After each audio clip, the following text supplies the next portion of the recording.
Il y a tellement de choses à découvrir, tellement de choses à parcourir.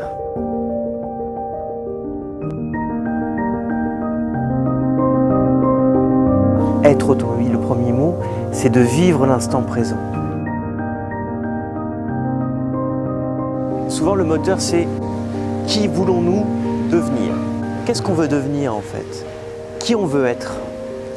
Moi, ce que j'ai compris, c'est que j'aime aujourd'hui qui nous sommes.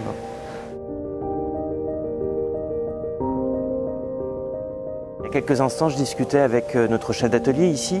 C'est la deuxième génération en fait, d'une dynastie familiale puisque son père était chef d'atelier. C'est son père qui a créé cet atelier avec le mien. Et puis on discute et je trouve ça génial en fait de se dire que cette deuxième génération, elle est aux manettes aujourd'hui. Édouard, il connaît tous ses collaborateurs. Et c'est ça qui est important, c'est de transmettre ces valeurs-là, s'intéresser aux gens, être humain. Il faut que les gens se sentent bien au travail et qu'ils se sentent considérés. Et je veux défendre ce modèle aussi familial parce que derrière ce mot familial, c'est se dire on a besoin les uns des autres et on peut compter les uns sur les autres. Et on peut compter les uns sur les autres dans la durée. Chaque rêve, on a pu le réaliser. C'était continuer cette entreprise avec Renault, représenter d'autres marques, faire grandir les collaborateurs, se féminiser, rentrer dans l'univers des marques sportives, entreprendre en général. Pourquoi je me suis battu? C'est très personnel à l'origine. C'est très personnel parce que c'est mon père qui avait fondé une partie de cette entreprise, une partie d'Elez Group. Et cette partie-là, je ne pouvais pas la laisser disparaître avec lui, c'était pas possible. C'était le voir mourir une deuxième fois, ce n'était pas possible. Parce que aussi, je pense que mon heure est arrivée.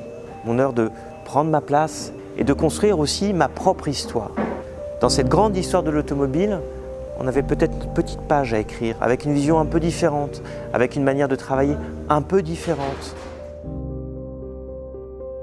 Moi, j'étais pas un pro-voiture à l'origine, j'étais comme toi. Moi, j'étais pour le coup très urbain, j'ai passé mon permis hyper tard. La voiture, ça me gênait, je prenais les transports en commun, ça m'allait très bien. Sauf qu'à un moment, j'ai grandi. Sauf qu'à un moment, j'ai eu envie de voir d'autres horizons.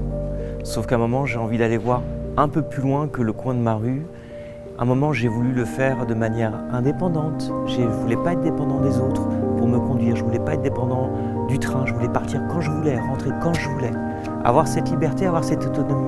Je veux dire, à un moment, tu as juste envie de te dire, je fais ce que j'ai envie de faire. C'est le début de l'indépendance, la voiture. Est-ce que toi, tu es automobile? Est-ce que tu sais profiter de l'instant présent? Est-ce que tu essaies de transformer tes rêves pour qu'ils se réalisent et pour que tu puisses les vivre? Est-ce que tu aimes la liberté? Est-ce que tu es autonome? Est-ce que tu aimes te détacher de ces poids qui t'empêchent de te réaliser, de te transformer et d'évoluer, d'avancer, de grandir?